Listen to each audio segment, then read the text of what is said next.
In the American Wild West, the gun ruled, and that gun was usually a 6-shooter revolver. Today, replicas of those revolvers can take you back to Dodge City, and they do, at cowboy shooting competitions. It's a chance to engage in a little old-fashioned gunslinging, for old time's sake.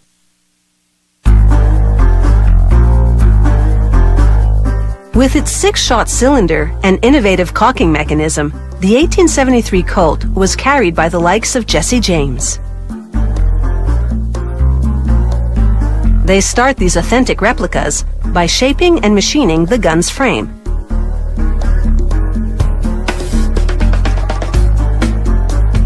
A computerized blade carves the cylinder. It cuts slots for the ammunition and notches for rotating the cylinder after a shot is fired.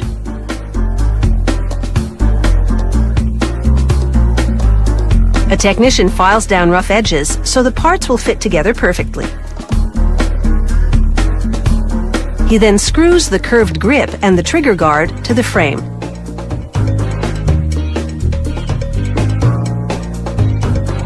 He assembles the wooden grip casing to the metal back strap and attaches them to the grip. Once he confirms it's a good fit, he removes the casing and writes the gun's serial number inside. He stamps a matching number onto the grip and polishes it and the gun's frame to a glossy finish.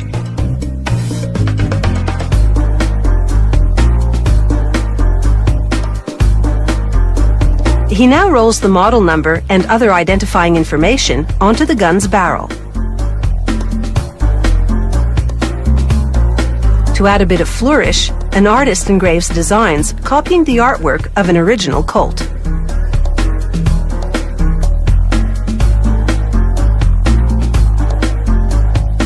Another worker now dips the parts in hot salts, then in cold water. A reaction occurs that both hardens the parts a bit and tints them. In this case, they turn a bronze color. This is called color case hardening.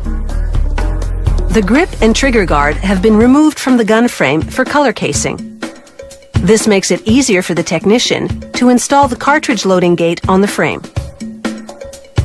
He files down the mechanism for rotating the cylinder to make the dimensions perfect. He then inserts a bushing and a pin in the cylinder's center. He uses that pin to install the cylinder in the gun frame. The pin will also serve as the axis for the cylinder to revolve on. He slides a couple of test slugs into the chambers to confirm the gap between the cylinder and the gun frame is spot on. He then fits the gun barrel to the frame, and, using a special measuring rod, he checks the alignment of the cylinder and barrel.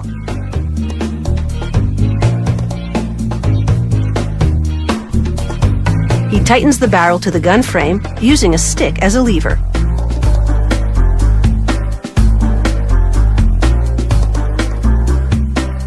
The technician aims the assembled gun and eyeballs the alignment of the barrel to the frame.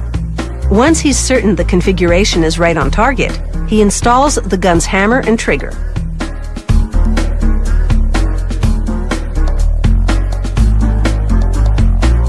He pops the cylinder back into the gun frame and inserts the rod for ejecting spent ammunition.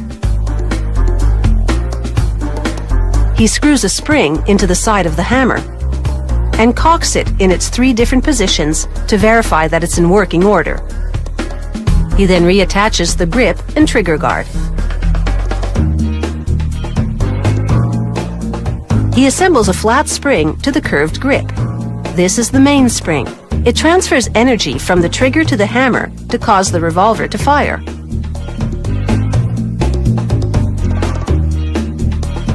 Then it's over to a government testing facility called the Proof House. Behind bulletproof glass, special equipment fires ammunition at 3 times the usual operating pressure. If the gun can handle this, it's deemed safe to operate. After a few more parts have been color cased, this revolver replica is ready for its target market. And that would be history buffs who are interested in a real blast from the past.